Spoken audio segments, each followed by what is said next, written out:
Hello. Today I'm going to show you how people are tracked on BitTorrent for use in peer-to-peer lawsuits. At the same time, I hope it will show you why block lists are completely ineffective at trying to prevent these sorts of things from happening. First of all, we need a torrent. Here we go with uTorrent 2.2 beta. Same's true for any version of uTorrent, so we may as well use this one. We also need a torrent. We have two. As you can see, we have Yes Men Fix the World, and we have Ubuntu 10.04.1. Okay. Let's start off by starting the torrent.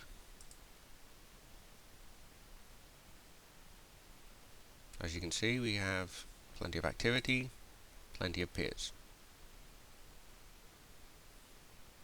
And we'll just let that accumulate for a minute or two.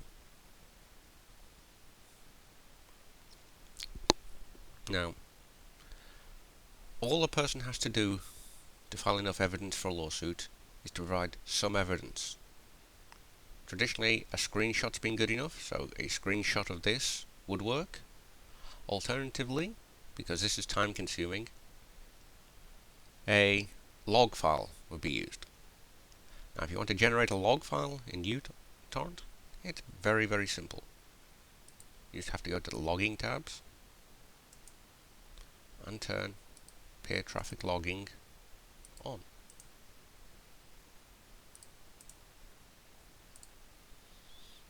As you can see, we now have IP addresses, port numbers, telling us exactly who is doing the sharing. In many cases, we'll even have the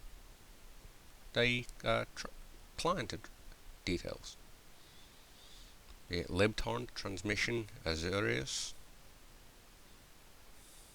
and these are very simple to move across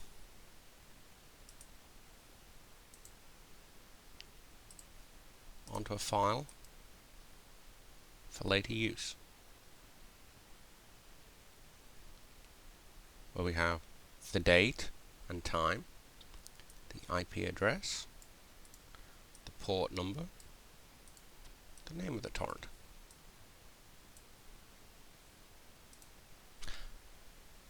Manually copying and pasting may seem like a time-consuming process, so instead we could just log to a file.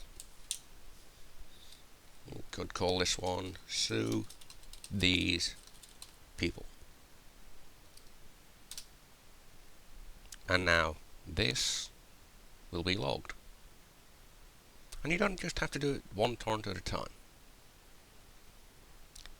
If we start off this torrent, Yes Men Fix the World, let's see the trackers.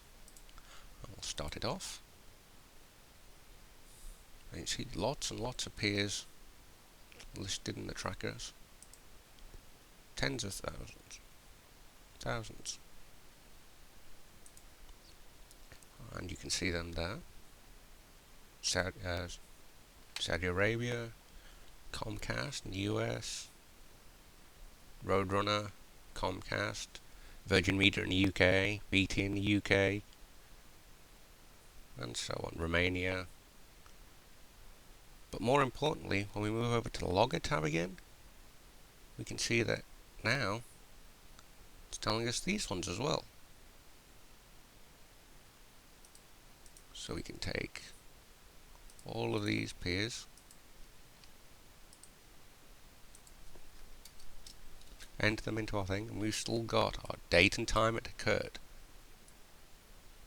our IP address, the port number, the torrent name, and the client,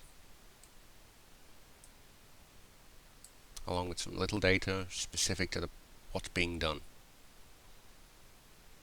That's all you need for a lawsuit.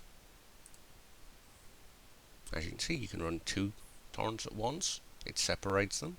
You could run 10 torrents, 20, 30, 40, 50. Because your interest is not really sharing, but making the connections. You can run it slow in a leecher mode, following the sort of directions you'll get from many private trackers and YouTube guides as to how to set up your client badly. But that's all you need, and this entire log will be put to file, and that file can be sent off to the lawyers, and it's processed from there on.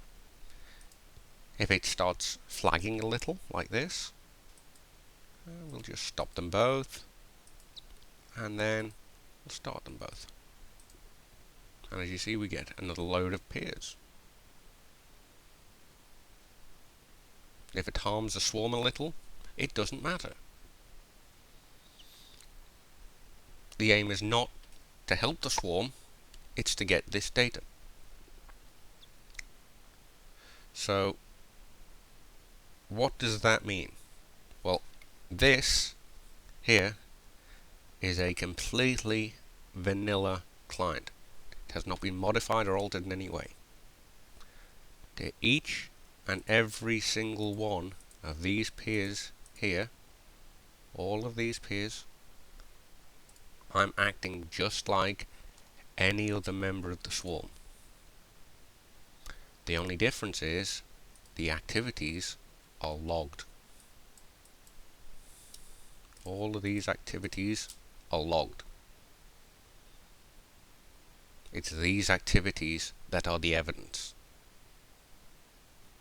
So, since I am now not acting in any way different to these peers, there is no way to identify me. I am an anonymous user using a residential DSL connection. If you want to narrow it down, it's AT&T's Bell South Internet, and that's how I would appear to these peers here. There is no giveaway that I'm logging. So you go to sites like BlueTack or PeerBlock or PeerGuardian, and they say they are monitoring for people who are doing just this. They do that by identifying them. Unfortunately, there is no way to identify them.